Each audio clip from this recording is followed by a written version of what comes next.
Viewers, நம்ம இன்னைக்கு video எந்த விஷயத்தை பற்றி பேச போகிறோம், யாரை பற்றி பேச போகிறோம் அப்படின்னு சொல்லி கேட்டோம் அப்படின்னா, கேபிஒய் மூலியமா வந்துட்டு ஒவ்வொரு வீட்டுக்குமே டைரெக்டாக போய் சேர்ந்த இன்னைக்கு நடிகராக இருக்கக்கூடிய பாலா இருக்கார் இல்லையா.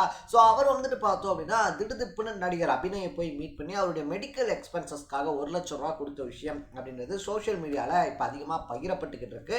இன்னும் சொல்ல போனோம் அப்படின்னா வந்துட்டு அபிநய் இருக்கார் இல்லையா, ஒரு சில வருஷங்களாகவே வந்துட்டு உடல்நிலை பாதிக்கப்பட்டு அவருடைய சிகிச்சைக்காக போராடிக்கிட்டு இருந்தாலும் கூட என்னடா அபிநய்க்கு வந்துட்டு இப்படி ஒரு நிலைமையா, இவர் வந்து நம்ம எப்படி பார்த்தோம் துள்ளுவதோ இளமை மாதிரியான படங்கள்லாம் இருக்கு இல்லையா, அதனால எப்படி இருந்த மனுஷன் என்னாச்சு இவருக்கு திடீர்னு ஏன் இப்படி ஆயிட்டாரு அப்படின்னு சொல்லிட்டு பல பேர் சோஷியல் மீடியாவில் கொஸ்டினும் பண்ணிக்கிட்டு இருக்காங்க அப்படின்னு சொல்லலாம்.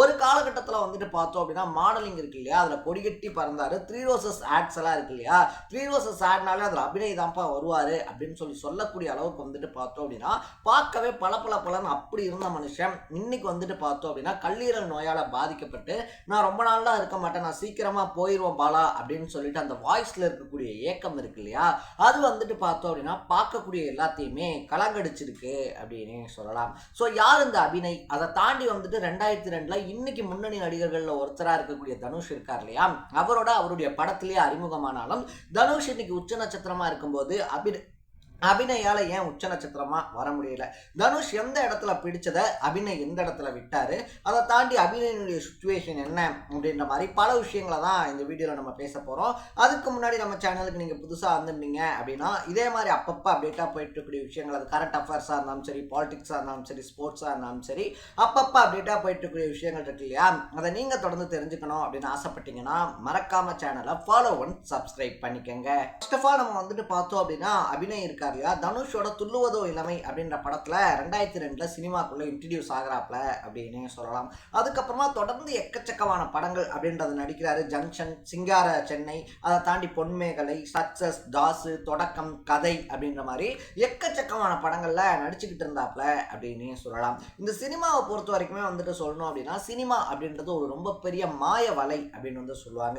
இங்க ஒண்ணுமே இல்லாத ஒருத்தர் திடுதுப்புன்னு வந்துட்டு பார்த்தோம் அப்படின்னா உச்ச நட்சத்திரமா மாறினதும் கண்டிப்பா கோலிவுட் அடுத்து இவர் தாண்டா காப்பாற்ற போறாரு அப்படின்னு சொல்லிட்டு பெருசா எதிர்பார்க்கக்கூடிய பலர் வந்துட்டு ஒன்றும் இல்லாம போறதும் இங்க சர்வ சாதாரணமா நடக்கும் அப்படின்னு சொல்லலாம். ஒரு காலகட்டத்தில் வந்துட்டு பார்த்தோம் அப்படின்னா குணால், அப்பாஸ்லாம் இருக்காங்க இல்லையா, அவங்கெல்லாம் சாக்லேட் பாயா வளம் வந்துகிட்டு இருந்த காலம், அரவிந்த் சாமி, இந்த மாதிரி பலர் இருந்தப்ப பார்த்தோம் அப்படின்னா அடுத்த சூப்பர் ஸ்டார் இவங்க தான் அப்படின்னு சொல்லி எல்லாம் பேசப்படும் போது அவங்க டக்குன்னு காணாம போயிடுவாங்க, ஒரு 10 வருஷம் காணாம போயிடுவாங்க. அதுக்கப்புறமா நம்ம பார்த்தோம் அப்படின்னா என்னது இவரா அப்படி இருந்தாரு, அப்படி இவருடைய லைஃப்ல என்னதான் ஆச்சுன்னு தெரியல, ஏன் இப்படி போயிட்டாரு அப்படின்னு சொல்லிட்டு நமக்குள்ள பல கேள்விகள் வரும். அந்த மாதிரி வந்துட்டு பார்த்தோம் அப்படின்னா தனுஷோட வந்துட்டு இன்ட்ரடியூஸ் ஆகி எக்கச்சக்கமான திறமைகள் இருக்கக்கூடிய ஒருத்தர் தான் அபிநய் அப்படின்னு சொல்லலாம். பட் அவர் எந்த இடத்துல தப்பு பண்ணாரு அப்படின்றது அவருக்கு மட்டுமே தெரிஞ்ச ஒரு விஷயம்.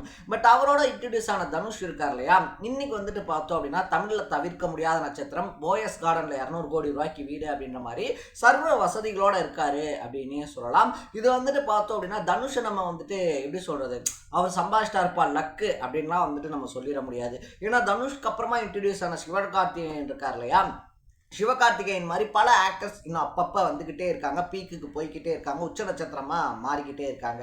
ஸோ இதனால தான் சொல்கிறோம் சினிமா அப்படின்றது ஒரு மாய வலை. கிடைக்கக்கூடிய படங்கள் இருக்கு இல்லையா, சகட்டு மேனிக்கு வந்துட்டு எந்த ப்ரொடியூசர் வந்துட்டு கதை சொன்னாலும் சரி ஓகே அப்படின்னு சொல்லி ஷூட்டுக்கு போகிறது, படம் நடிக்கிறது அப்படின்ற மாதிரி இருந்தோம் அப்படின்னா ஒரு 10 படம் டக்குன்னு லைனில் வர மாதிரியே தான் இருக்கும். பட் 11வது படம் அப்படின்றது வராது.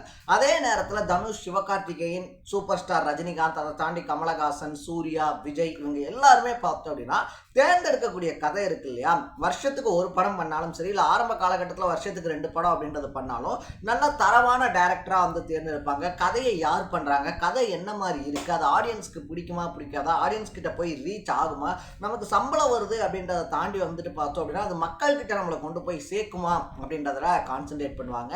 ஸோ அப்படி மக்களை என்டர்டைன்மெண்ட் பண்ணணும், மக்கள் கிட்ட நம்ம போய் சேரணும், மக்கள் நம்மளை கொண்டாடணும் அப்படின்னு சொல்லி நினைச்சவங்க தான் சினிமாவில் ஜெயிச்சிருக்காங்களே தவிர நமக்கு என்ன எந்த படம் பண்ணாலும் நமக்கு காசு வருது, படத்துக்கு வந்துட்டு 5 லட்சம் ரூபா அப்படின்னா 10 படம் பண்ணா ஒரே வருஷத்துல 50 லட்சம் ரூபா ஆயிடுச்சு அப்படின்ற மாதிரி நடிச்ச நடிகர்கள் எல்லாம் இன்னைக்கு இருந்த இடம் தெரியாம போயிருக்காங்க அப்படின்னே சொல்லலாம். அதே மாதிரி தான் பார்த்தோம் அப்படின்னா அபிநய் இருக்கார் இல்லையா, அபிநயும் கதையை சரியா தேர்வு பண்ணல அப்படின்றது அவர் மேல இருக்கக்கூடிய குற்றச்சாட்டாகவும் வைக்கப்படுது. ஜங்ஷன் மாதிரி ஒரு சில படங்கள் நடிச்சாலும் கூட அதுக்கப்புறமா பல பெயர் தெரியாத படங்கள் அவர் நடிச்சிருக்காரு. ஆனால் அது மக்கள் கிட்ட போய் சேராத காரணத்தினால அடுத்தடுத்து அபிநய்க்கான வாய்ப்பு அப்படின்றது கொடுக்கப்படலை அப்படின்னு சொல்றாங்க. கொடுக்குறாங்க. ஸோ அதை தாண்டி வந்துட்டு பார்த்தோம் அப்படின்னா துப்பாக்கி படம் இருக்கு இல்லையா, துப்பாக்கி படத்தில் வில்லனா நடித்த ஆர்டிஸ்ட்டுக்கு வந்துட்டு டப்பிங் அப்படின்றத கொடுத்தாப்புல அது அந்த படம் சூப்பர் டூப்பர் ஹிட் ஆனதுக்கு அப்புறமா அபிநய் மீண்டும் வந்துட்டு பார்த்தோம் அப்படின்னா கண்காணிக்கப்பட்டார். சரி ஓகே டப்பிங் சூப்பராக பண்ணுறாரு அப்படின்னு சொல்லிட்டு தன்னுடைய செகண்ட் சான்ஸை பார்த்தோம் அப்படின்னா டப்பிங் மூலமாக ஸ்டார்ட் பண்ணாப்புல. பட் அதுவும் அவருக்கு பெரிய அளவில் கை கொடுக்கல அப்படின்னே சொல்லலாம்.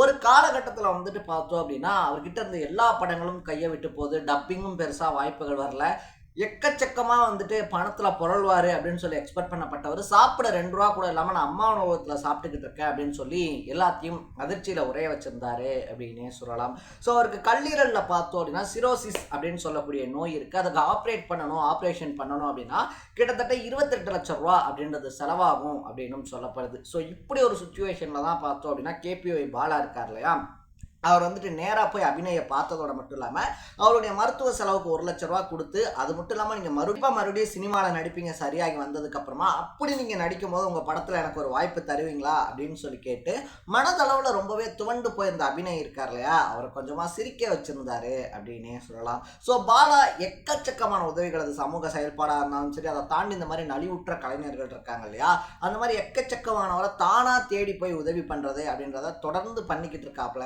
அப்படின்னு சொல்லலாம். ஸோ அவர் இன்னும் தொடர்ந்து பண்ணக்கூடிய அளவுக்கு அவருக்கு எல்லா வளமும் கிடைக்கணும். அது செல்வ வளமாக இருந்தாலும் சரி, அதை தாண்டி பட வாய்ப்புகளாக இருந்தாலும் சரி.